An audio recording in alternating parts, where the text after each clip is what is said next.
அனைவருக்கும் எங்கள் இனிய வணக்கம். நீங்க உங்க தாத்தா பாட்டியுடன் இருந்தால் சாப்பிட்ட உடனேயே உங்களை குளிக்க விட மாட்டார்கள். சாப்பிட்டதும் குளிக்கக்கூடாது என்று பலமுறை சொல்வதை நீங்க கேட்டிருப்பீங்க. அவர்களிடம் ஏன் என்று காரணம் கேட்டால் அது நல்லதல்ல என்று மட்டுமே சொல்வார்கள். ஏன் அவர்கள் அப்படி சொல்கிறார்கள்? சாப்பிட்ட உடனேயே ஏன் குளிக்க கூடாது? அதற்கான சரியான காரணம் என்ன? வாங்க தெரிஞ்சுக்கலாம்.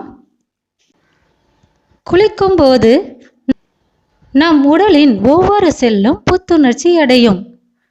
கடந்த 24 மணி நேரத்தில் நம் சருமத்தில் சேர்ந்த அழுக்குகள் வெளியேற்றப்படும்.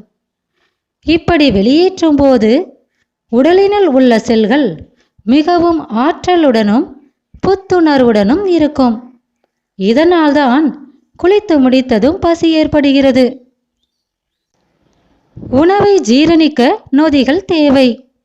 சாப்பிட்டவுடன் குளித்தால் உடலில் உண்டான குளிர்ச்சித்தன்மையால் நொதிகள் சுரக்காது. இதனால் அஜீரணத்திற்கு வழிவகுக்கும்.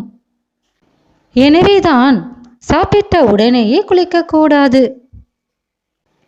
நீங்க உணவு உட்கொண்ட உடனேயே குளித்தால் செரிமான மண்டலத்தின் செயல்பாடு குறைந்து மலச்சிக்கல் மற்றும் இதர வயிறு சம்பந்தப்பட்ட பிரச்சனைகளால நீங்க அவஸ்தைப்படக்கூடும்.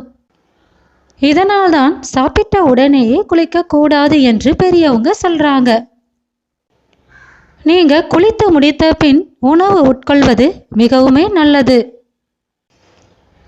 குளித்து முடித்த பின் உணவு உட்கொள்ளும் போது உடலானது உணவில் உள்ள சத்துக்களை முற்றிலும் உறிஞ்சி உடலுக்கு தேவையான ஆற்றலை பெற்றுக்கொள்ளும்.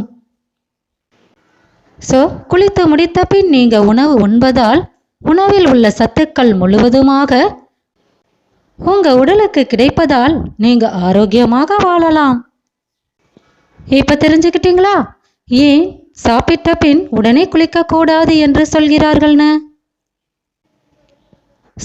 வீட்டில் உள்ள பெரியவங்க ஒன்று சொல்றாங்கன்னா அதை அலட்சியம் செய்யாதீங்க. ஏன் அவங்க அப்படி சொல்றாங்கங்கிறதுக்கான சரியான காரணத்தை கண்டறிந்து அதை கடைபிடித்து வாழ முயற்சி செய்யுங்க. அப்போது நீங்க ஆரோக்கியமாக வாழலாம். வாழ்க வளமுடன் நலமுடன் அனைவரும். நன்றி.